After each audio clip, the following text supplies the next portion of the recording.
Hey friends, welcome to my channel Initial Solution. Today in this tutorial I'm going to show you how to share TikTok video to Facebook timeline.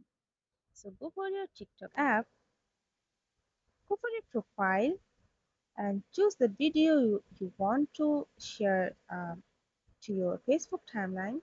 So I'll choose this one and go for this uh,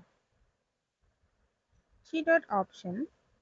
Now you can see here a Facebook option here. You can share this video to other of your social media platforms. So I'll choose Facebook and you can see here your video has been added. Now you can write here what you want. After that you have to just go for next. So this is how you can add TikTok videos on Facebook timeline. If you found this video helpful, then please like, comment and share. Subscribe to our channel and don't forget to hit the bell icon for more videos. Thank you.